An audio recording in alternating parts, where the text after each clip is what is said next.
SITREP World Briefing for May 8, 2026. United States and Iranian forces exchanged fire late Thursday in the Strait of Hormuz, with both governments accusing the other of firing first and testing a ceasefire that President Donald Trump said remained in effect.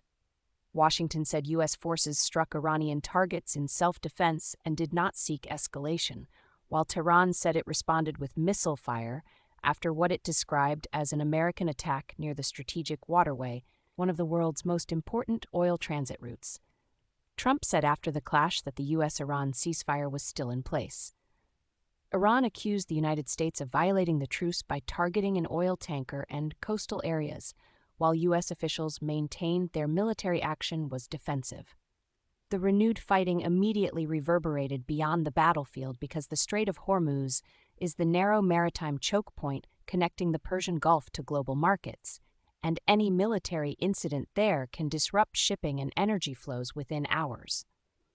Oil prices rose after the exchange, and the episode also fed a broader regional reaction, with the United Arab Emirates saying it was responding to Iranian missile and drone attacks.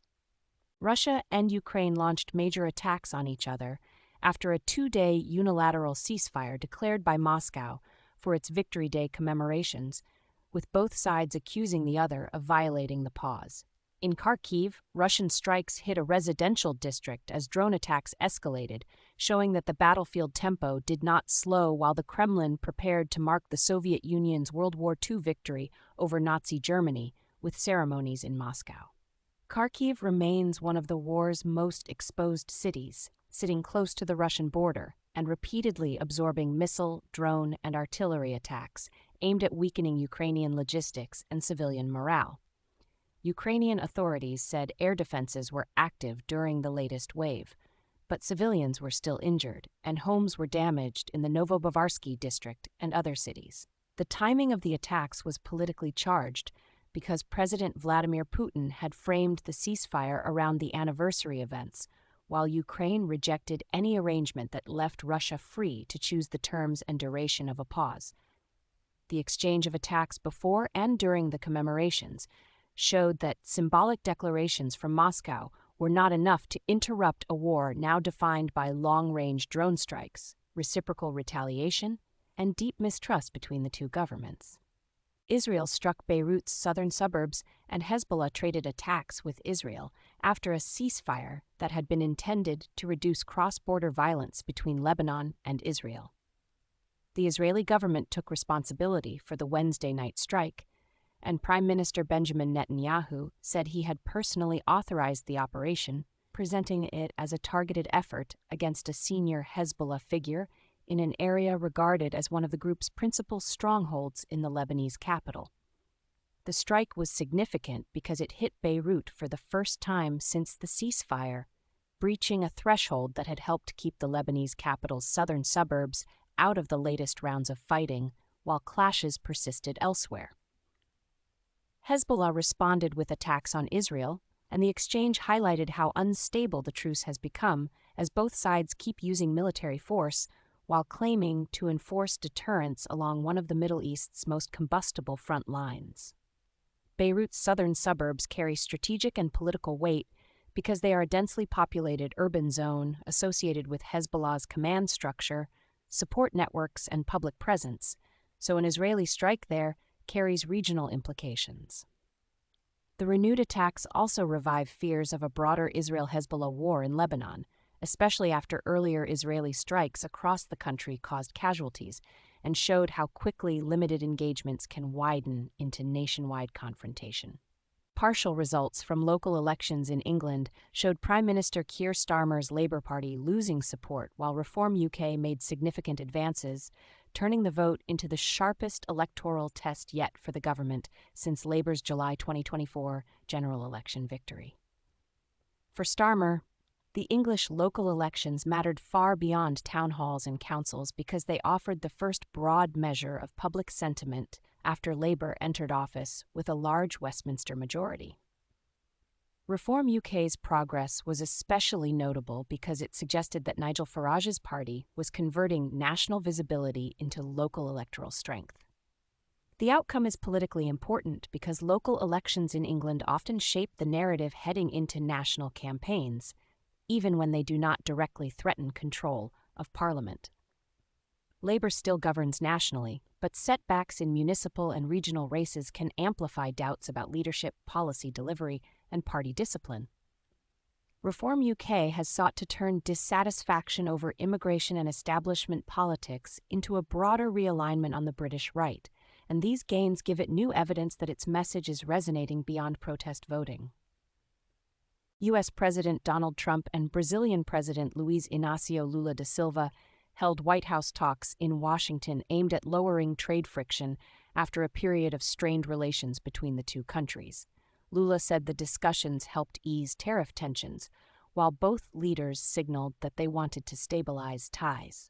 The meeting brought the presidents together after months in which trade disputes had complicated relations between the Western Hemisphere's two largest economies. The choreography of the visit showed both caution and intent. The two presidents met privately in the Oval Office and exchanged compliments after the conversation, but they did not stage the kind of expansive joint public appearance that usually follows a fully warmed relationship. That combination of private engagement and limited public display suggested that Washington and Brasilia were trying to prevent tariff disagreements from widening into a broader diplomatic confrontation, even as lingering strain remained visible around the meeting. The significance of the talks extends beyond personalities because the United States and Brazil are central trading partners in the Americas, and disputes over tariffs can quickly affect commodities, manufacturing, and investor confidence across the region. Lula has tried to preserve Brazil's room for maneuver among major powers, while Trump has used tariffs as an instrument of economic policy. By holding lengthy White House discussions and publicly describing them in positive terms, both leaders sought to show that practical trade management still outweighed the risk of a prolonged bilateral rupture. Democratic Republic of the Congo President Félix Tshisekedi said he was open to serving a third term and indicated that planned elections could be delayed. His comments raised questions about the constitutional order in one of Africa's largest states, because Tshisekedi is currently due to leave office in 2028.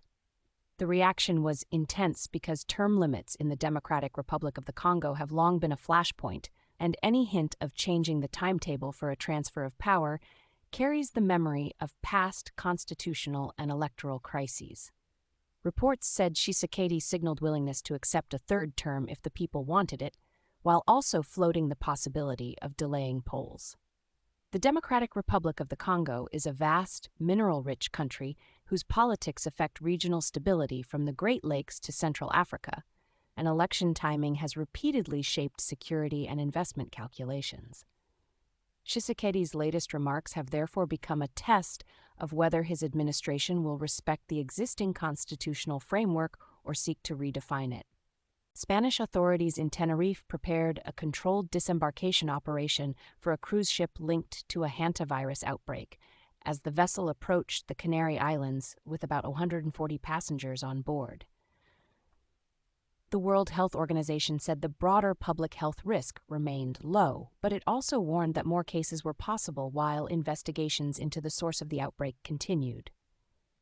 The disembarkation plan in Tenerife was designed to move passengers off the ship under strict health controls rather than through a normal port arrival, reflecting concern about limiting contact while medical checks were carried out. Local life and tourism activity continued as officials stressed that the risk to the public was limited.